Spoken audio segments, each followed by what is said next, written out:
ಮಾಡ್ತಾ ಇದೀವಿ ಮೇಡಮ್. ಈಗ ಇಷ್ಟಕ್ಕೆ ಮುಂಚೆ ಮೇಲೆ ಆ ದೊಡ್ಡ ಮರದ ಹತ್ರ ನಾವೆಲ್ಲ ಸಡ್ಗಳು ಹಾಕೊಂಡಿದ್ವು.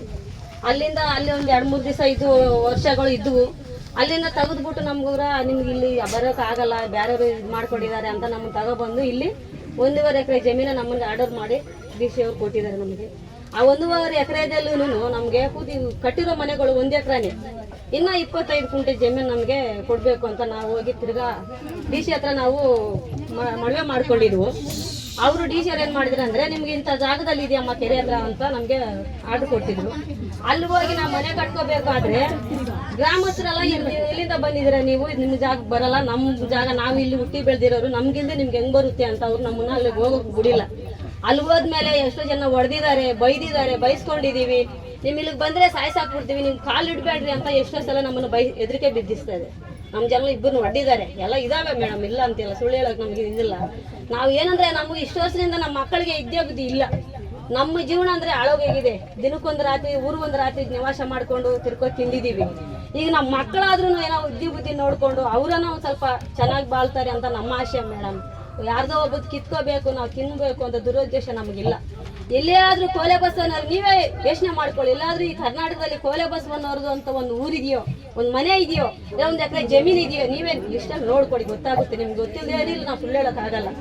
ಅಂತ ಸ್ಥಿತಿಯಲ್ಲಿ ನಾವು ಇಲ್ಲಿಗೆ ಬಂದು ಇಷ್ಟು ದಿವಸ ಆಯ್ತು, ಯಾರೇ ಬಂದು ನಮ್ಗೆ ಏನು ಕೆಲಸಗಳು ಮಾಡೋರು ಯಾರು ಇಲ್ಲ ನಮಗೆ. ಮನೆ ಕಟ್ಕೊಂಡು ಎಷ್ಟು ವರ್ಷದಿಂದ ಇದ್ದೀರಮ್ಮ? ಇಲ್ಲಿ ಈ ಮನೆ ಕಟ್ಬಿಟ್ಟು 15 ವರ್ಷ ಇದೆ ಆಗೈತೆ ಮೇಡಮ್. ಮನೆ ಕಟ್ಟ ಮನೆ ಕಟ್ಟ 10 ವರ್ಷ ಇದೀವಿ ಮೇಡಮ್. ದೊಡ್ಡ ಮರ ಹತ್ರ ಇಲ್ಲಿ ಮನೆ ಕಟ್ಟಿ 15 ವರ್ಷ ಆಗಿದೆ ಮೇಡಮ್. ಅವಾಗಿಂದ ಇಲ್ಲೇ ಇದೀವಿ. ಕರೆಂಟ್ ಇಲ್ಲ. ಆಯ್ತವಾ, ಇಲ್ಲಿ ಆ ಜಮೀನ್ದು ಒಂದು ಜಾಗದ ಬಿಡಿ, ನಾನು ಅವ್ರಿಗೆಲ್ಲ ಮಾತಾಡ್ತೀನಿ. ಅದು ಬಿಟ್ಟು ನಿಮ್ಗೆ ಬೇರೆ ಸೌಲಭ್ಯ ಕರೆಂಟ್ ಇಲ್ಲ ಮೇಡಮ್, ಕರೆಂಟ್ ಇಲ್ಲ, ರೋಡ್ ಇಲ್ಲ. ಇಲ್ಲಿ ಮಳೆ ಬಂದ್ರೆ ಮೇಲೆ BBMP ನೀರೆಲ್ಲ, ಬಾತ್ರೂಮ್ ನೀರು, ಮಳೆ ನೀರು ಎಲ್ಲ ಏಕವಾಗಿ ಮನೆಗೆ ನುಗ್ತವೆ. ಕಾಲುವೆಗಳಿಲ್ಲ. ನೀರಂದ್ರೆ ಪಂಚಾಯತಿ ಕಡೆಯಿಂದ ನೀರು ನಮ್ಗೆ ಲೋಡ್ ಹಾಕ್ಸ್ತಾ ಇದ್ದಾರೆ. ಬಟ್ ಕುಡಿಯೋ ನೀರಿನ ವ್ಯವಸ್ಥೆ ಯಾವ ಮಾಡಿಲ್ಲ ಮೇಡಮ್. ನಾವು ಪಂಚಾಯತಿ ಅವ್ರನ್ನವ್ರು ಕೇಳಿದ್ದಕ್ಕೆ ಅವರು ಪಂಚಾಯತಿ ಕಡೆಯಿಂದ ನಮ್ಗೆ ದಿನಕ್ಕೊಂದು ಲೋಡು ಅಂತ ನೀರು ಹಾಕ್ಸ್ತಾ ಇದ್ದಾರೆ. ಅವನ್ನೇ ತಗೊಂತೀವಿ. ಯಾವಾಗಿಂದ ಮಾಡ್ತಾ ಇದ್ದಾರೆ ಅದನ್ನ? 5 ವರ್ಷದಿಂದ ಅವ್ರು ಮಾಡ್ಕೊಡ್ತಾ ಇದ್ದಾರೆ ಮೇಡಮ್. ಪ್ರತಿ ಸಲ ಅಷ್ಟು ವರ್ಷದಿಂದ ಮಾಡ್ತೀವಿ. ಇನ್ನೇನು ಸೌಲಭ್ಯ ಇಲ್ಲ. ಅಂಗನವಾಡಿದೇನೋ ಹೇಳ್ತಾ ಇದ್ರು, ಅಂಗನವಾಡಿ ಇಲ್ಲ ನಮ್ಗೆ. ಎಷ್ಟು ಜನ ಮಕ್ಕಳಿದ್ದೀರಮ್ಮ ಇಲ್ಲಿ? ಎಲ್ಲ ಟೋಟಲ್ ಮಕ್ಕಳೆಲ್ಲ 250 ಜನ ಮಕ್ಕಳಿದ್ದಾರೆ ಮೇಡಮ್. ಕೆಲವ್ರೇಮೋ ದೊಡ್ಡ ಹುಡುಗರೆಲ್ಲ ಹೊಸ ಹುಡುಗ ಹೋಗ್ತಾರೆ. ದೊಡ್ಡ ಹುಡುಗರಲ್ಲ, ಚಿಕ್ಕ ಮಕ್ಕಳು ಅಂಗನವಾಡಿ ಮಕ್ಕಳು 30 ಜನ ಇದ್ದಾರೆ ಮೇಡಮ್. 30 ಜನ. ಅಂಗನವಾಡಿ ಇದೆಯಾ? ಇಲ್ಲ ಮೇಡಮ್, ಯಾರೋ ಬೇರೆ ಸಂಪರ್ಕ ಆಫೀಸ್ ಅಂತ ಅವ್ರು ಬಂದು ಇಲ್ಲಿ ಅಂಗನವಾಡಿ ಮಾಡ್ಕೊಂಡು ನಮ್ಮ ಮನೆಯಲ್ಲೇ ಒಂದು ರೂಮ್ ಕೊಟ್ಟು ಚಿಕ್ಕ ಮಕ್ಕಳಿಗೆ ನಾವು ಇದು ಮಾಡ್ಕೊಂತ ಇದ್ದೀವಿ. 2 ತಿಂಗಳಿಂದ ಇಲ್ಲ, ಯಾವ NGOದವ್ರು ಕೊಟ್ಟಿದ್ರು. 2 ತಿಂಗಳಿಂದ ಅದು ಇಲ್ಲ. ಪಾಪ ಮಕ್ಕಳೆಲ್ಲ ಏನು ಮೇಡಮ್, ಇವರು ಬೇರೆ ಕಡೆ ಇದ್ರು, ಗೋವಿಂದರಾಜು ಅಂತ ಹೇಳ್ಬಿಟ್ಟು ನನ್ನ ಎಕ್ಸ್ ಮೆಂಬರ್. ಸೊ ಇವ್ರಿಗೆಲ್ಲ ನೀರು ಸಮೇತ ನಾನೇ ಬಿಟ್ಟಿದ್ದೀನಿ, ಎಲ್ಲರಿಗೂ ನಾನೇ ಇದು ಮಾಡಿಸ್ಕೊಟ್ಟಿದ್ದೀನಿ. ಗೋವಿಂದರಾಜ್ ಅಂತ. ನಾನು X member madam, last time member ಆಗಿದೆ. ಹಾಂ, ಇಲ್ಲಿ ಎಲ್ಲ ವ್ಯವಸ್ಥೆನೂ ನಾವೇ ಮಾಡ್ಕೊಡು. ಅಲ್ಲಿಂದ ಇಲ್ಲಿ ಬಂದರು, ನನ್ನ ಜೊತೆಲೇ ಇದ್ರು. ಶ್ರೀನಿವಾಸ್ ಬೇರೆ ಅಲ್ಲ, ನನ್ನ ಜೊತೆನೇ ಇದ್ದು ಬೆಳೆದವರು. ಸೊ ಅವ್ರಿಗೆ ಏನೇನು ಬೇಕೋ ಬೋರ್ ಸಮೇತ ನಾನು ಹಾಕಿರೋದ್ರಲ್ಲೇ ನೀರು ಕೊಡ್ತಾ ಇದ್ದೀನಿ. ಪಂಚಾಯತಿ ಅವ್ರಿಗೆ ಹೇಳ್ಬಿಟ್ಟು ನಾನು ಮೆಂಬರ್ ಆದಾಗ ನಾನು ಓನ್ ಸಮಸ್ಯೆ ಏನಿಲ್ಲ. ಇವಾಗ ಇವರು ಇಲ್ಲಿ ಸಾಕಾಗಿಲ್ಲ ಅಂತ ಬಂದು ನಮ್ಮ ಅಕ್ಕ ತಂಗಿರು ಬಿಟ್ಟಿರೋ ಜಾಗದಲ್ಲಿ ಬಂದಿದ್ದಾರೆ. ಅದು ನಮಗೆ ಗ್ರಾಂಟ್ ಆಗಿ 79 ಗ್ರಾಂಟ್ ಆಗಿದೆ. ನಮಗೆ ಗ್ರಾಂಟ್ ನಮ್ಮ ತಂದೆಯವ್ರಿಗೆ ಸರ್ವೆ ನಂಬರ್ 91. Survey number 91. 1 ಎಕರೆ 15 ಗುಂಟೆ. ಕಾಕಪ್ಪ ಗುಳ್ಳಪ್ಪ ಅಂತ ಹೇಳ್ಬಿಟ್ಟು ಆಗಿದೆ, ಅವ್ರ ಹೆಸರಲ್ಲಿದೆ. ಹೆಣ್ಣು ಮಕ್ಕಳಿಗಂತಾನೆ ನಾವು ಒಂದು ಮೀಸಲಿಟ್ಬಿಟ್ಟು ಹೋದ್ರು ನಮ್ಮ ತಂದೆಯವರು. ಸೊ ಅವರು ಇಲ್ಲಿ ಜಾಗ ಇಲ್ಲ ಅಂತ ಹೇಳ್ಬಿಟ್ಟು ಅವ್ರೇನೋ ನಮಗೆ ಮಂಜೂರಾಗಿದೆ, ಇಲ್ಲೇ ತೋರಿಸಿದ್ದಾರೆ ಅಂತ ಹೇಳ್ಬಿಟ್ಟು ಬಂದು ಅಲ್ಲಿ ಕೊಟ್ಟಿದ್ದಾರೆ. ನಮ್ಮ ಹೆಣ್ಮಕ್ಳು ಮನೆ ಕಟ್ಕೊಂಡು ಅಲ್ಲೇ ಇದ್ದಾರೆ. ಸೊ ಅವ್ರ ಮೇಲೆ ಬಂದು ಗಲಾಟೆ ಮಾಡೋದು, ಗುಂಪಿ ಕಟ್ಕೊಂಡು ಬಂದು ಮಾಡ್ತಾ ಇದ್ದಾರೆ. ನಾನು ಇವ್ರಿಗೆ ಹೇಳಿದೆ, ಶ್ರೀನಿವಾಸ್ ಕರ್ ನಮ್ಗೆ ಸ್ವಂತ ಜಾಗನಪ್ಪ, ಬೇರೆ ಎಲ್ಲಾದ್ರೂ ಇದ್ರೆ ನೀವು ತಗೋ ಅಂತ ಹೇಳ್ಬಿಟ್ಟು ಜೊತೆಲಿದ್ದಾಗಲೇ ಹೇಳಿದೆ. ಅಲ್ಲೋ ಕಂಪ್ಲೇಂಟ್ ಕೊಡೋದು ನಾನೇ ಮಾಡಿ. 1.5 ಎಕರೆ ಅಂದಾಗ ಇವ್ರು 25 ಗುಂಟೆ ಸರ್ಕಾರನೇ ಅಲ್ಲಿ ಕೊಟ್ಟಾಗ ಸರ್ಕಾರ ಜಮೀನು ಅಂತ ಕೊಟ್ಟಿರುತ್ತಲ್ವಾ? ಮತ್ತೆ ಇವ್ರು ಹೆಂಗೆ ಕ್ಲೇಮ್ ಮಾಡ್ತಾ ಇದ್ದಾರೆ? ಮೇಡಮ್, ನಮ್ದೇನಂದ್ರೆ ನಮ್ದು ಆಗಿರೋದು 1 ಎಕರೆ 15 ಗುಂಟೆ ಅಲ್ಲಿದೆ. ನಾವು ಹೆಣ್ಣು ಮಕ್ಕಳಿಗಂತಾನೆ ಸಪರೇಟ್ ಬಿಟ್ಟಿದ್ದೀವಿ. ಅದೇ ಜಾಗ ಅವ್ರಿಗೆ ಅಲಾಟ್ ಮಾಡಿಸೋ ಅಲ್ಲಪ್ಪ ಅಲರ್ಟ್ ಒಂದು ನಿಮಿಷ ಮೇಡಮ್ 14 ಅಲ್ಲೇನೋ 15 ಅಲ್ಲೇನೋ ಇವ್ರು ಮಾಡ್ಕೊಂಡು 2015 ಅಲ್ಲಿ ನಮಗೆ 1979 ಅಲ್ಲೇನೆ ಗ್ರಾಂಟ್ ಆಗಿದೆ. ಜಮೀನ್ ಹೆಂಗೆ ಸರ್ಕಾರ ಅಲಾಟ್ ಮಾಡಕ್ಕಾಗತ್ತೆ? ಅಲ್ಲ, ನಮಗೆ ಗ್ರಾಂಟ್ ಆಗಿದೆ. ಒಂದ್ ಸೆಕೆಂಡ್ ಗೋವಿಂದರಾಜು ಅವರೇ, 91ರಲ್ಲಿ 1 ಎಕರೆ 35 ಗುಂಟೆ ಗೋಮಾಳ ಜಮೀನಿದೆ, ಸಪ್ರೇಟ್ ಪಹಣಿ ಇದೆ. ಸಪ್ರೇಟ್ ಪಹಣಿಯನ್ನು ಸಪ್ರೇಟ್ ಸ್ಕೆಚ್ ಮಾಡಿ ಜಿಲ್ಲಾಧಿಕಾರಿಗಳು, ಆಗಿನ ಜಿಲ್ಲಾಧಿಕಾರಿಗಳು ಆದೇಶ ಮಾಡಿದ್ದಾರೆ. ಅದೇ ಬಂದಿರೋದು. ಸೊ ಇದನ್ನ ತಪ್ಪಾಗಿದ್ರೆ ನೀವು ಹೇಳಿದ್ರಿ, ನಿಮ್ ಸ್ವಂತ ಆಸ್ತಿ ಆಗಿದ್ರೆ ಇದು ತಪ್ಪಾಗಿದ್ರೆ ಈ ಆದೇಶವನ್ನು ಚಾಲೆಂಜ್ ಅಂತ ಹೇಳ್ತಾ ಇದ್ರಿ. ಸರ್ಕಾರ ಈಗ ಆಲ್ರೆಡಿ ಆದೇಶ ಮಾಡಿದೆ, ಸರ್ಕಾರದ ಆಸ್ತಿ ಅಲ್ಲ ಇದು, ನಿಮ್ಮ ಸ್ವಂತ ಅಂತ ಆಸ್ತಿ. ಯಾವುದಾದ್ರೂ ನ್ಯಾಯಾಲಯದಲ್ಲಿ ಪ್ರಕರಣ ದಾಖಲಾಗಿ ತಡೆಯಾಜ್ಞೆ ನೀಡಿದ್ದಾರೆ, ಎಲ್ಲಿದೆ ತೋರಿಸಿ. ಇದು ಎಲ್ಲ ಮೇಡಮ್ ಓದಿ, ಇದು ಏನಿದೆ ಸ್ವಲ್ಪ ಜೋರಾಗಿ ಓದಿ ಹೇಳಿ. Orders. The defendants, their men, agents, and all those persons claiming toward or under them are hereby restrained by an order of ex parte temporary injunction from the alleging of notice temporary injunction. ಯಾರಿಗಿದ್ದಾರೆ party ಇಲ್ಲಿ ಇದರಲ್ಲಿ? ಇವರು ಮತ್ತೆ ಇವರು ತಮ್ಮಂದಿರು ಇವರೇ sir. ಒಂದು second submission madam, as a advocate ಆಗಿ ಸರ್ಕಾರ ಆದೇಶ ಮಾಡಿದೆ, ನೀವು ಪಾರ್ಟಿ ಯಾರಿಗೆ ಮಾಡಬೇಕಾಗಿತ್ತು? ಎಲ್ಲ ಗೌರ್ಮೆಂಟ್ಗೂ ಮಾಡಿದ್ವಿ, ಕೊಡಿಲ್ಲ ಅದು. ಒಂದು ನಿಮಿಷ ನೋಡಿ ಒಂದು ನಿಮಿಷ ಇರ್ಲಿ. ಕೊಡಿ. ತಡೆಯಾಜ್ಞೆ ಯಾರಿಗೆ ತಗೋಬೇಕು? ಜಿಲ್ಲಾಧಿಕಾರಿಗಳ ಆದೇಶಕ್ಕೆ ತಡೆಯಾಜ್ಞೆ ತಗೋಬೇಕು. ಅದು ಇದೆ. ಅದು ಇದೆ ಸರ್. ನೋಡಿ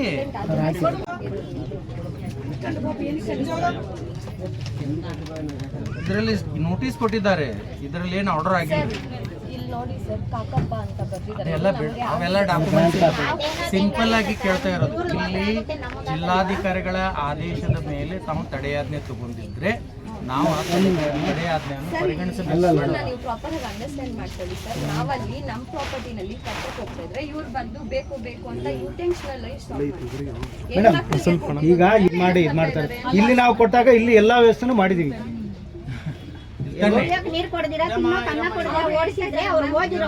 ನಾವು ಮೆಂಬರ್ ಆಗಿ ಆ ಟೈಮಲ್ಲಿ ಹಾಕಿದ್ರು ಇದೇ ಶ್ರೀನಿವಾಸು ಅಲ್ಲಿ ಇಲ್ಲಿ 100 ಕಡೆ ಹಾಕಿದ್ದಾರೆ ಮೇಡಮ್, 100 ಕಡೆನೂ ಕೊಟ್ಟಿದ್ದಾರೆ. ನಾಯಕ್ ಸಾಹೇಬ್ರುಗಳು ಫೋನ್ಗಳಲ್ಲಿ ಹಿಂಗೆ ಅವರು ವಿಡಿಯೋ ಮಾಡಿಬಿಟ್ಟವ್ರ, ನಾವೇನೋ ಗೂಗಲ್ರು ಅದು ಇದು ಅಂತ ಏನೋ ವಿಡಿಯೋ ಮಾಡಿಬಿಟ್ಟವ್ರ. ಏನದು ಹೆಣ್ಣು ಮಕ್ಳು ಇದ್ರೆ ಆ ತರ ವಿಡಿಯೋಗಳು ಮಾಡಿ ಬಿಡ್ತಾರ.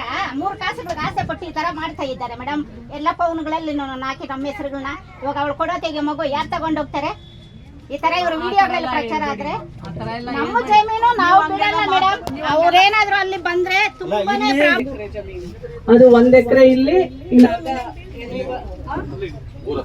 ಊರಿಂದ ಆಚೆ ಕಡೆ. ಇವಾಗ ಅಲ್ಲಿ ಕಟ್ಕೊಳಕ್ ಹೋದಾಗ ಗ್ರಾಮಸ್ಥರು ಅದು ನಮ್ದು ಅಂತ ಹೇಳಿ ಇದು ಮಾಡ್ತಾ ಇದ್ದಾರೆ. ಅದು ಕೋರ್ಟ್ ಅಲ್ಲಿ ಇದೆ, ಆಯ್ತಾ? ಕೋರ್ಟಿನ ಮುಂದೆ ನೀವು ದೊಡ್ಡವರಲ್ಲ, ನಾನು ದೊಡ್ಡವಳಲ್ಲ, ಆಯ್ತಮ್ಮ? ಕೋರ್ಟ್ನ ತೀರ್ಪನ್ನ ಪ್ರಶ್ನೆ ಮಾಡ್ಬೇಕು ಅಂದ್ರೆ ಕೋರ್ಟಿಗೆ ಮತ್ತೆ ಹೋಗ್ಬೇಕಾಗ್ತೈತೆ. ಅದನ್ನ ನಾನು ಯಾಕೆ ಅಂತ ಪ್ರಶ್ನೆ ಮಾಡ್ಲಿಕ್ಕೆ ಬರುವುದಿಲ್ಲ, ಆಯ್ತಾ? ಸರ್ಕಾರ ಏನು ಕೋಲೆ ಬಸವ ಸಮುದಾಯ ಜನರಿಗೆ ಏನ್ ಕೊಟ್ಟಿದೆ ಅದಕ್ಕೆ ಬದ್ಧವಾಗಿ ನಿಂತ್ಕೊಳ್ಳುತ್ತೆ. ಅವತ್ತು 100 ಜನಕ್ಕೆ ಹೆಸರನ್ನ ನೋಂದಾವಣೆ ಮಾಡ್ಕೊಂಡಿದ್ದಾರೆ. ಅದು ನಂಗೆ ಗ್ರಾಮ ಪಂಚಾಯತಿಯವರು ಕೊಡ್ಬೇಕು. ಇಲ್ಲಿ 75 ಜನರಿಗೆ ಜಾಗ ಕೊಟ್ಟಿದ್ದಾರೆ, ಇನ್ನು 25 ಜನರಿಗೆ ಜಾಗ ಕೊಟ್ಟಿಲ್ಲ ಅಂತ ನಮ್ಮ ಶ್ರೀನಿವಾಸ್, ನಮ್ಮ ನಮ್ಮ ಮುಖಂಡರು ಆಯ್ತಾ? ಈಗ ಆ 100 ಜನಕ್ಕೆ ಎಲ್ಲ ಅಲಾಟ್ ಮಾಡ್ಬೇಕು, ಏನ್ ಮಾಡ್ಬೇಕು ಅದು ಸರ್ಕಾರ ತೀರ್ಮಾನ ಮಾಡುತ್ತೆ. ಅವ್ರ ಆದೇಶದ ಪ್ರಕಾರ ಅವ್ರು ಅಲಾಟ್ ಮಾಡಿ ಕೊಡ್ತಾರೆ, ಆಯ್ತಾ? 2ನೇದು, ಊರಿನವರು ಸಹ ಗೆಂಗೆತ್ಗಳನ್ನ ಆಡಿಸ್ಕೊಂಡು ಅದ್ರೊಳಗೂ ಸಹ ಗೆಂಗೆತ್ಗಳು ಆಡ್ಸೋರೇನು ಅವರು ನಿಮ್ಮಂಗೇನೆ ಅಂತಾನೆ ಅರ್ಥ, ಆಯ್ತಾ? ಊರು ಸುತ್ಕೊಂಡು ಅವರು ಜೀವನವನ್ನ ಕಟ್ಕೊಂಡು ಅವರು ಇಲ್ಲಿದ್ದಾರೆ. ಈಗ ನಾವಷ್ಟೇ ಗೆಂಗೆತ್ಗಳು ಆಡ್ಸೋರು ಅವರಲ್ಲ ಅಂತ ಹೇಳಿದ್ರೆ ತಪ್ಪಾಗ್ತೈತಿ. ಯಾಕಂದ್ರೆ ಅವ್ರೂ ಕಷ್ಟಪಟ್ಟು, ಈಗ ನಾವು ನೋಡಿದ್ವಿ ಎಷ್ಟು ಜನ ಎಲ್ಲ ಬಡವ್ರೆ, ಅವ್ರಿಗೂ ಬಾತ್ರೂಮ್ ಇಲ್ಲ, ಅವ್ರಿಗೂ ಶಾಲೆ ಇಲ್ಲ, ಅವ್ರಿಗೂ ಅಂಗನವಾಡಿ ಇಲ್ಲ. ಏನ್ ಹೇಳ್ತಾ ಇದಾರೆ, ಕುಡಿಯೋ ಅವರು ಹೇಳ್ತಾ ಇದ್ದಾರೆ, ಆಯ್ತಾ? ನೀವು ನಾನೇನ್ ಹೇಳೋದಂದ್ರೆ ಗ್ರಾಮಸ್ಥರು ಮಹಿಳೆಯರು ಜೋರಾಗಿ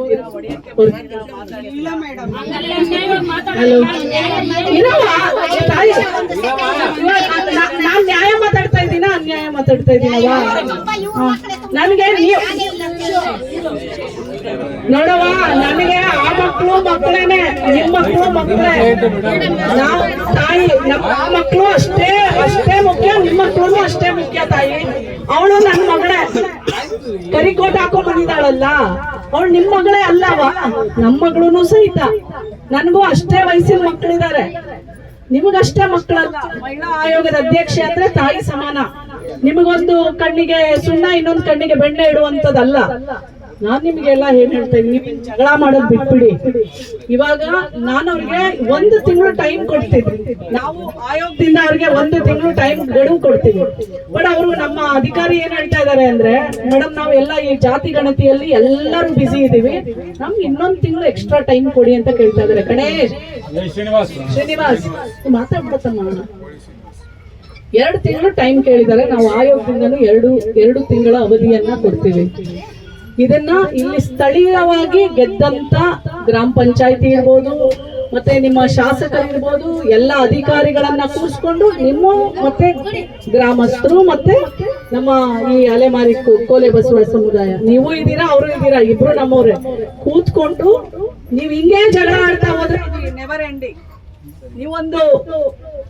ಒಂದು ಸಂಧಾನಕ್ಕೆ ಬಂದು ಒಂದು ಅರ್ಥ ಮಾಡ್ಕೊಂಡು ಇಬ್ರಿಗೂ ಸಪೋರ್ಟ್ ಮಾಡ್ಕೊಂಡು ಹೋದ್ರೆ ಅವ್ರಿಗೂ ಈಸಿ ಆಗುತ್ತೆ. ನಿಮ್ಗೆ ಹಕ್ಕು ಪತ್ರಗಳನ್ನ, ನಿಮ್ಗೆ ಏನ್ ಮನೆ ಕಟ್ಕೊಂಡಿದೀರಾ ಅದು ನಿಮ್ದು ಅನ್ನೋ ದಾಖಲಾತಿ ಬೇಕಲ್ವವ? ಅದಕ್ಕೆ ನಿಮ್ಗೆ ಹಕ್ಕು ಪತ್ರ ಸಿಗ್ಬೇಕಲ್ವಾ ತಾಯಿ? ಹಕ್ಕು ಪತ್ರ ನಿಮ್ಮ ಹೆಸರಿಗೆ ಕೊಟ್ಟಾಗ ಮಾತ್ರ ಅದು ನಿಮ್ಮ ಮನೆ ಆಗುತ್ತೆ. ನೀವು ಎಲ್ಲ ಕೋಆಪರೇಟ್ ಮಾಡಿ, ನೀವುನು ಗ್ರಾಮಸ್ಥರನ್ನು ಕೋಆಪರೇಟ್ ಮಾಡಿ. ನೀವ್ ಅವತ್ತು ಹೇಳಿ ನೋಡ, ತಮ್ಮ ಹೇಳ್ತಾ ಇದ್ದೆ, ತಮ್ಮ ಬರೀ ಮಾತು ಮಾತು ಮಾತು, ಏನು ತಮ್ಮ ಎಷ್ಟು ಮಾತಾಡ್ತೀಯೋ ಇರವಾ? ಆ ತಮ್ಮ ಹೇಳ್ತಿದ್ದ, ನಮ್ ಶ್ರೀನಿವಾಸನು ಒಪ್ಕೊಂಡ್ರು. ಹೌದು ಮೇಡಮ್, ನಾವ್ ಇಲ್ಲಿ ಬಂದಾಗ ಕುಡಿಯೋ ನೀರಿಲ್ಲ, ತಿನ್ನಕ್ ಊಟ ಇಲ್ಲ, ನಮ್ಗೆಲ್ಲ ಸಹಾಯ ಮಾಡಿದ್ದಾರೆ ಮೇಡಮ್ ಅಂತ. ಅಂದ್ರೆ ಊರ್ನವ್ರು ಕೆಟ್ಟವ್ರಲ್ಲ, ನಿಮ್ಗೇನು ಕೆಟ್ಟದಾಗ್ಲಿ ಅಂತ ಬಯಸೋರಲ್ಲವಾ? ಅವರು ನಿಮ್ಗೂನು ನೋಡಿ, ಇಲ್ಲೆಲ್ಲ ನೀವು ಹೋಗಿ ಗೆಂಗೆತ್ಗಳನ್ನ ಆಡಿಸ್ಕೊಂಡು ನೀವೂನು ಸಹ ಹೊಟ್ಟೆ ತುಂಬಿಸ್ಕೊಂಡಿದ್ದೀರಾ. ಊರ್ನವ್ರು ಸಹಾಯ ಮಾಡ್ದೇನೆ ಆಗುತ್ತೇನವ? ಅವತ್ತೇ ನೀವು ಬಂದ್ ನೆಲೆಸಿದಾಗ ಊರ್ನವ್ರು ನಿಮ್ಮನ್ನ ಆಚೆ ಓಡಿಸ್ಬಿಟ್ಟಿದ್ರೆ ಏನ್ ಮಾಡ್ತಿದ್ರಿ?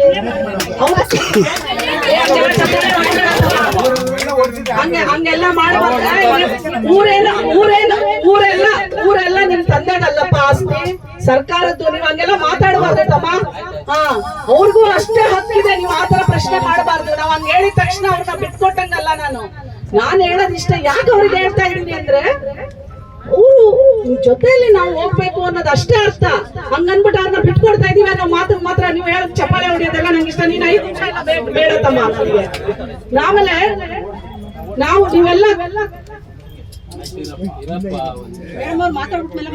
ನೋಡಪ್ಪ, ಸರ್ಕಾರ ನೀನ್ ಮಧ್ಯದಲ್ಲಿ ನೀನು ಒಂದು ಮಸೀದಿ ಇರ್ಲಿ, ಒಂದು ಚರ್ಚ್ ಇರ್ಲಿ, ಒಂದು ದೇವಸ್ಥಾನ ಇರ್ಲಿ, ಅದು ನನ್ನ ಸರ್ಕಾರಕ್ಕೆ ಬೇಕು ಅಂತಂದ್ರೆ ಈ ಮುಲ್ಲಾಜಿಂದ ಖಾಲಿ ಮಾಡ್ಕೊಡ್ಬೇಕು. ಎಲ್ಲಾನು ಸರ್ಕಾರದ ಆಸ್ತಿ. ನನ್ನ ಮನೆಗೆ ಏನಕ್ಕಾರು ಉಪಯೋಗ ಆಗುತ್ತೆ, ನೀವು ಖಾಲಿ ಮಾಡಿ ಅಂತಂದ್ರೆ ನಾನು ಖಾಲಿ ಮಾಡ್ಬೇಕಾಗತ್ತೆ. ಇದು ಸಂವಿಧಾನ. ಎಲ್ಲರೂ ಇಲ್ಲಿ ಮಕ್ಕಳೇ, ಗೊತ್ತಾಯ್ತೇನಪ್ಪ? ಹಂಗ ಹೇಳದ್ ತಪ್ಪಾಗ್ತೈತೆ ನೀನು. ನಾನು ಹೇಳೋದು, ನಾನು ಇಷ್ಟ ಯಾಕೆ ಹೇಳ್ತೀನಿ ಅಂತಂದ್ರೆ, ನೀವೆಲ್ಲರೂ ಹೊಂದ್ಕೊಂಡು ಹೋಗ್ಬೇಕು. ನೀವು ಜಗಳ ಆಡಬಾರ್ದು ತಾಯಿ. ಅವರು ತಾಯಿ ಅಂತಿದ್ದಾರೆ, ಅವ್ರಿಗೂ ಮಕ್ಕಳಿದಾವೆ. ನೀವೆಲ್ಲ ಒಂದು ಅಂಡರ್ಸ್ಟ್ಯಾಂಡಿಂಗ್ ಅಲ್ಲಿ ಹೋಗಿ ನೀವೊಂದು ತೀರ್ಮಾನಕ್ಕೆ ಬನ್ನಿ. ನೀವೆಲ್ಲ ಒಂದು ಕುಟುಂಬ, ಒಂದು ಊರು ಅಂದ್ರೆ ಒಂದು ಕುಟುಂಬ ತಾಯಿ. ನೀವ್ ಹಿಂಗೆ ಜಗಳ ಆಡ್ತಾ ಹೋದ್ರೆ ಎಲ್ಲ ಮುರಿದೋಗುತ್ತೆ. ನಿಮ್ಗೂ ಇಲ್ಲ, ಅವ್ರಿಗೂ ಇಲ್ಲ. ಅವರು ಫೈಟ್ ಮಾಡ್ತಾರೆ. ಯಾಕಂದ್ರೆ ಸರ್ಕಾರದ ಆದೇಶ ಇದೆ ಅವ್ರಿಗೆ. ಅದ್ರ ಪ್ರಕಾರ 1.5 ಎಕರೆ ಅವ್ರು ಅಲಾಟ್ ಮಾಡಿ ಕೊಡ್ಬೇಕು. ಅವ್ರು ಬದ್ಧವಾಗಿರ್ಬೇಕು.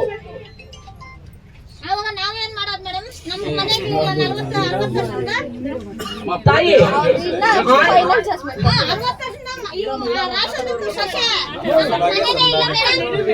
ಅದ್ಸಲ್ವಾಗೇ ಸಂತಾನ ಅಲ್ವೇ ನಮ್ಮ?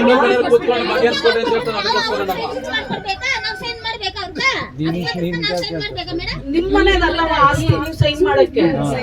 ನಿಮ್ ಸ್ವಂತದಲ್ಲವ ಸೈನ್ ಮಾಡಕ್ಕೆ ತಾಯಿ. ನಿಮ್ ಸ್ವಂತದಲ್ಲವ ತಾಯಿ. ಮನೆ ಇಲ್ಲ ಅಂತಂದ್ರೆ ಬಡವ್ರ ಮನೆಯಲ್ಲಿ ನೀವು ಮನೆ ಹಾಕ್ಸ್ಕೊಡೋಣ. ಆಯ್ತು, ನೀವು ಹಾಕಿ, ಅಪ್ಲಿಕೇಶನ್ ಹಾಕ್ಸಿ ತಾಯಿ. ಸರ್ಕಾರದಲ್ಲಿ ಬಡವರಿಗೆ ಮನೆ ಕೊಡ್ಬೇಕು ಅಂತ ಇದೆ, ಏನು ಇಲ್ದೇ ಇರೋರಿಗೆ ಜಾಗ ಕೊಡ್ಬೇಕು ಅಂತ ಇದೆ. ಅದು ತಾಯಿ, ನೀವ್ ಇರ್ಲಿ ಅವ್ರು ಇರ್ಲಿ, ಸರ್ಕಾರದ ಹೊಣೆ ಕೊಡ್ಬೇಕವ. ಹೌದಮ್ಮ, ನೀವು ಹಾಕೊಳ್ರಿ. ನೋಡಪ್ಪ, ನೀವು ಸರ್ಕಾರದವರು ಸರಿಯಾಗಿ ಅವ್ರ ಜೊತೆ ಮಾತಾಡಿ ಇವನ್ನೆಲ್ಲ ಅವ್ರಿಗೆ ಕನ್ವಿನ್ಸ್ ಮಾಡಿದ್ರೆ ಅವ್ರು ನಮ್ಮನ್ನ ಪ್ರಶ್ನೆ ಮಾಡೋದಿಲ್ಲ. ನೀವು ಸಮಯಕ್ಕೆ ಬಂದು ಜನರನ್ನು ಕೂಡಿಸಿ ಇದೆಲ್ಲ ನಿಮ್ಗೆ ಕೊಡ್ತದವ ಸರ್ಕಾರ ಅಂತ ನೀವು ಹೇಳಿದ್ರೆ ಇವ್ರು ಯಾಕೆ ನನ್ನನ್ನು ಕೇಳ್ತಾರೆ? ಊರಲ್ಲಿ ಯಾರಿಗೂ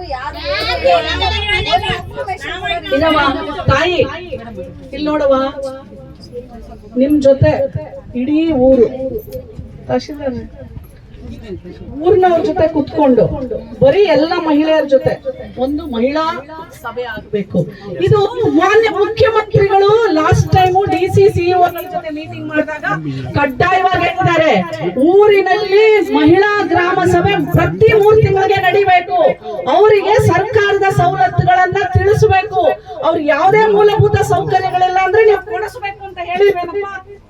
ನೀವು ಯಾಕೆ ಮಾಡ್ತಾ ಇಲ್ಲ? ಎಷ್ಟು ಗ್ರಾಮ ಸಭೆ ಮಾಡಿದ್ದೀರಾ ಇವ್ರ ಜೊತೆ? ಯಾಕೆ ಮಾಡಿಲ್ಲ ನೀವು ಯಾರುನು? ಇರವ ಯಾಕೆ ಮಾಡಿಲ್ಲ? ಎಲ್ಲ ಬಡವ್ರೆ, ಎಲ್ಲ ಗೆಂಗೆ ತಾಡ್ಸೋರು, ಯಾಕೆ ಮಾಡಿಲ್ಲ ನೀವು ಯಾರುನು? ಹಂಗೆಲ್ಲ ಮಾತಾಡೋಣವ. ಕಂಪಲ್ಸರಿ ಗ್ರಾಮ ಸಭೆ ಮಾಡ್ಸಪ್ಪ. ಎಲ್ಲಿ ಮಾಡ್ಸಿಲ್ಲ ಕೊಡಪ್ಪ. ನೀ 2 ಕ್ವಾರ್ಟರ್ ಬೇಡ, ನೀವು ನಮ್ಗೆ ಊರಲ್ಲಿ ಗ್ರಾಮ ಸಭೆ ಮಾಡಿ ನೀವು ಒಂದು ಡಂಗೂರ ಓಡಿಸಿ ಜನರಿಗೆ ಎಷ್ಟು ಅವೇರ್ನೆಸ್ ಇದೆ. ಆ ತಾಯಿ ಮನೆ ಇಲ್ಲ ಅಂತಾರೆ, ಬಡವ್ರಿಗೆ ಯಾಕೆ ಮನೆ ಇಲ್ಲ? ಎಷ್ಟು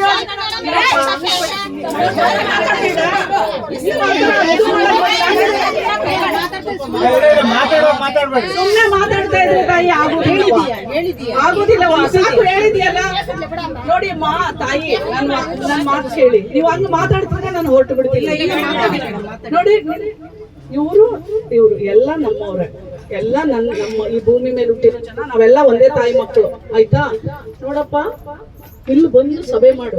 ಊರಿನೊಳಗೆ ಯಾವ ರಾಯಸಂದ್ರದಲ್ಲಿ ಸಭೆ ಮಾಡಿ. ಅಲ್ಲಿ ಒಂದು ಸ್ಕೂಲು ಶಾಲೆ ಏನು ಇಲ್ವಾ ಸರ್ಕಾರದ್ದು?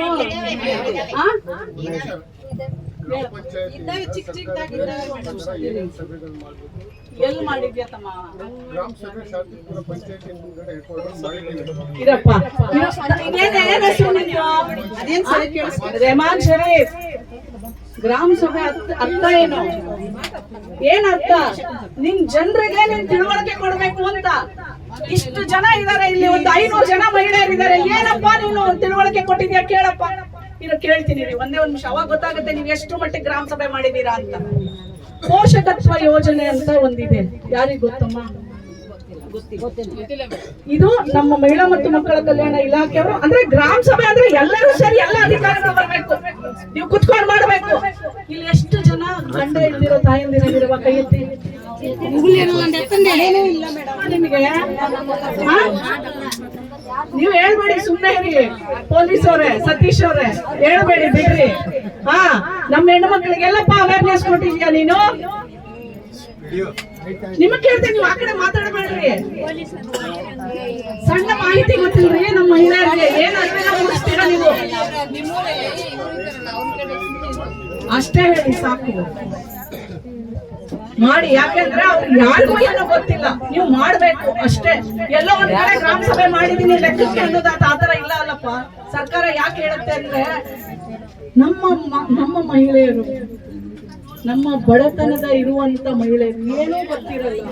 ಸರ್ಕಾರ ಅವ್ರ ಪರ ಇರುತ್ತಪ್ಪ, ಯೋಜನೆಗಳಿಗೆ ಅವ್ರಿಗೆ ತಲುಪಬೇಕು. ನೀನಂಗ ಆರ್ಗ್ಯೂ ಮಾಡ್ತಿಲ್ವ ತಮ್ಮ?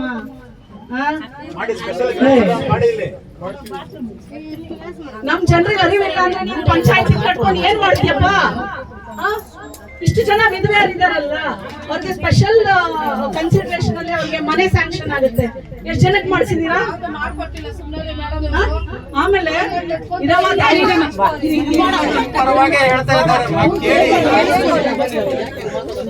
ಇನ್ನೊಂದು ತಾಯಿ, ಇನ್ನೊಂದು ನೀವೆಲ್ಲ ಬಂದು ತಿಳ್ಕೊಳ್ಳಿ. ಯಾರಿಗೆ ಗಂಡ ಇಲ್ಲ, ಮಕ್ಕಳು ಚಿಕ್ಕವರಿದ್ದಾರೆ, ಸರ್ಕಾರಿ ಶಾಲೆಯಲ್ಲಿ ಓದ್ತಾ ಇದ್ದೀರಾ, ಅಥವಾ ಗಂಡ ನೋಡ್ಕೊಳ್ಳೋದಿಲ್ಲ, ಹುಡುಕ ಇದ್ರೂ ನೋಡ್ಕೊಳ್ಳೋದಿಲ್ಲ ಅಂತ, ಅಥವಾ ಅಪ್ಪ ಅಮ್ಮ ಇಲ್ವೇ ಇಲ್ಲ ಮಕ್ಕಳಿಗೆ, ಅಂತವ್ರಿಗೆಲ್ಲ ಪೋಷಕತ್ವ ಯೋಜನೆ ಅಂತ ಸರ್ಕಾರದ ಒಂದು ಸ್ಕೀಮ್ ಇದೆಯವ, ಅದನ್ನ ನಮ್ಮ ಲೋಕಲ್ DC ಅವರೇ ಅಪ್ರೂವ್ ಮಾಡ್ತಾರೆ. ನಮ್ಮ CDPO, ನಮ್ಮ ಮಹಿಳಾ ಮತ್ತು ಮಕ್ಕಳ ಕಲ್ಯಾಣ ಇಲಾಖೆದವರು ಅವ್ರು ಅಂತವ್ರು ನಿಮ್ಗೆ ಮಾಡಿಸ್ಕೊಡ್ಬೇಕು. ಅದು ಪ್ರತಿ ತಿಂಗಳ 4,000 ರೂಪಾಯಿ ಪ್ರತಿ ತಿಂಗಳು ನಿಮ್ಮ ಅಕೌಂಟಿಗೆ ಬರುತ್ತೆ ತಾಯಿ. ಮಗು 18 ವರ್ಷ ಆಗೋವರೆಗೂ ಪ್ರತಿ ವರ್ಷಕ್ಕೂ ರಿನ್ಯೂ ಮಾಡಿಸ್ಕೋಬೇಕು. DC ಅವ್ರ ಅಪ್ರೂವಲ್ ಆದ್ರೆ ಸೆಕೆಂಡ್ ಇಯರ್ಗೂ ಹೋಗುತ್ತೆ. ಅಂದ್ರೆ ಒಂದು ವರ್ಷ ಆ ತಾಯಿಗೆ ಸಬಲೀಕರಣ ಮಾಡೋಕ್ಕೋಸ್ಕರ ಈ ಯೋಜನೆ ಇದೆ ಅಂತ ತಾಯಿಯವ್ರನ್ನೆಲ್ಲ ಗುರುತಿಸಿ ಆ ಕೆಲಸವನ್ನ ಮಾಡಿ. ವಿಧವೆಯರಿದ್ದಾರೆ, ಅವ್ರಿಗೆ ವಿಧವೆ ರೆಡಿ. ಸಿಟ್ಟು ಮಾಡ್ಕೊಂಡ್ಬಿಡುವ ಮಗನ ಸಮಾನ ನೀನು, ಆಯ್ತಾ? ಆದ್ರೆ ಏನಾಗ್ತಿದೆ, ನಾನು ಇಡೀ ಕರ್ನಾಟಕ ಸುತ್ತಿದ್ದೀನಪ್ಪ, ನಿನ್ಗಿಂತ ಜಾಸ್ತಿ ಅನುಭವ ಇದೆ ನನಗೀಗ. ಕಟ್ಟ ಕಡೆಯ ಒಂದು ಕುಗ್ರಾಮಕ್ಕೂ ನಾನು ಹೋಗ್ತೀನಿ. ನಮ್ ಜನರಿಗೆ ಅರಿವಿಲ್ಲ ಅಂದ್ರೆ ಫೇಲ್ ಆಗಿದೆ ಸಿಸ್ಟಮ್ ಅಂತ ಅರ್ಥ, ನೆನ್ಪಿಟ್ಕೊಳ್ಳಿ. ಮತ್ತೆ ಕುಡಿಯೋ ನೀರು, ಈ ಜಮೀನ್ ಮಂಜೂರಾತ್ ಆಗಿದೆ, ಬೋರ್ ಹಾಕ್ಸಿ, ಪರ್ಮನೆಂಟ್ ವಾಟರ್ ರಿಸೋರ್ಸ್ ಕೊಡಿ, ಕ್ಲೆನ್ಲಿನೆಸ್ ಇರಲಿ, ಮೋರಿ ಕ್ಲೀನ್ ಮಾಡಿಸಿ, ಲೈಟ್ ಗಳು ಹಾಕ್ಸಿ, ರಸ್ತೆಗಳನ್ನ ಕೊಡಿ. ಮಕ್ಕಳು ರೀ ಅವರು, ನಮ್ಮ ಮಕ್ಕಳು, ನಾವಾದ್ರೆ ನಾವ್ ಬದುಕ್ತೀವ? ನಮ್ಮ ಮಕ್ಕಳನ್ನ ಬದುಕ್ತಿದಾರ? ನಾವ್ ಇಂಥ ಮನೆಗಳಲ್ಲಿ ಇದೀವ? ಜಮೀನು ನೀವು ಇತ್ಯರ್ಥ ಮಾಡಿ. ಮತ್ತೆ ಅಂಗನವಾಡಿ,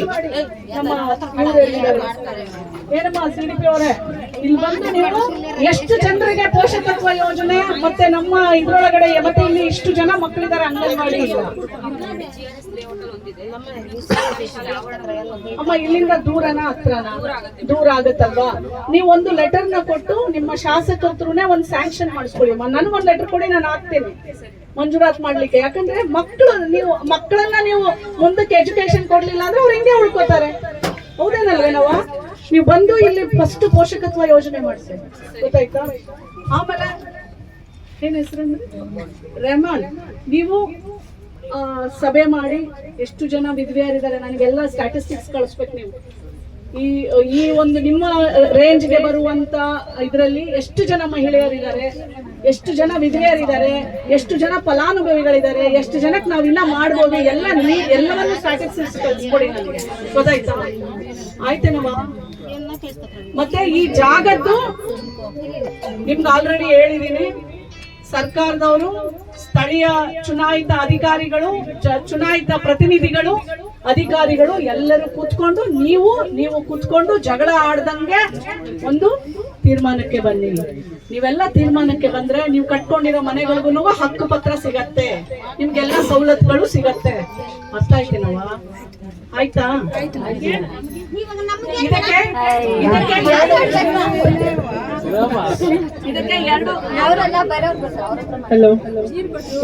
ಇದಕ್ಕೆ ಎರಡು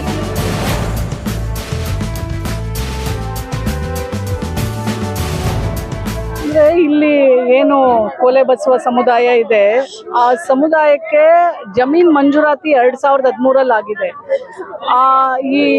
ಈ ಸಮುದಾಯಕ್ಕಿನ್ನ ಹಕ್ಕಪತ್ರ ಕೊಟ್ಟಿಲ್ಲ. ಮತ್ತೆ ಇವ್ರದ್ದು ಏನು ಜಮೀನು ಅವತ್ತು ಸರ್ಕಾರಕ್ಕೆ ಕೊಟ್ಟಿದ್ದಾರೆ ಅದನ್ನ ಕರೆಕ್ಟ್ ಆಗಿ ನಿಗದಿ ಮಾಡಿಕೊಡಿ ಅಂತ ಹೇಳಿ ಅವ್ರದ್ದು ಹೋರಾಟ ಇದೆ. ಯಾಕೆಂದ್ರೆ ಇವತ್ತು ಹಕ್ಕುಪತ್ರಗಳನ್ನ 2013 ಆಗ್ಲೇ 16 ವರ್ಷ ಆಗೋಗಿದೆ ಕೊಡಿಕೆ. ಆಮೇಲೆ ಮತ್ತೆ ಎರಡನೇದೇನಂದ್ರೆ ಮೂಲಭೂತ ಸೌಕರ್ಯ, ಕುಡಿಯೋ ನೀರಿಂದ ಹಿಡ್ಕೊಂಡು ಮಕ್ಕಳಿಗೆ ಅಂಗನವಾಡಿಯಿಂದ ಹಿಡ್ಕೊಂಡು, ಮತ್ತೆ ಬಹಳಷ್ಟು ವಿಧವೆಯರಿದ್ದಾರೆ, ಮತ್ತೆ ಸಿಂಗಲ್ ಪೇರೆಂಟ್ಸ್ ಇದ್ದಾರೆ, ತಾಯಂದಿರಿದ್ದಾರೆ. ಸೊ ಇವ್ರಿಗೆಲ್ಲರಿಗೂ ಸರ್ಕಾರದ ಸವಲತ್ತುಗಳನ್ನ ಅವರು ಮಹಿಳಾ ಗ್ರಾಮ ಸಭೆಗಳನ್ನ ಮಾಡಿ ಕೊಡ್ಲಿಕ್ಕೆ ನಾನು ಜಿಲ್ಲಾ ಪಂಚಾಯತಿ ಅವ್ರಿಗೆ, ತಾಲೂಕ್ ಪಂಚಾಯತಿ ಅವ್ರಿಗೆ ಹೇಳಿದ್ದೀನಿ. ಮತ್ತೆ ಇಲ್ಲಿ ಏನ್ ಇದೆ ಅದನ್ನ ಎರಡು ಒಂದು ಅನ್ಯೂನ್ಯತೆಯಿಂದ ಅವರಿಗೆ ನಿರ್ಧಾರ ಮಾಡಿ ನಮ್ಗೆ 2 ತಿಂಗಳ ಗಡುವು ಒಳಗಡೆ ನಮ್ಗೆ ರಿಪೋರ್ಟ್ ಮಾಡ್ಲಿಕ್ಕೆ ನಾನು ಹೇಳಿದ್ದೀನಿ.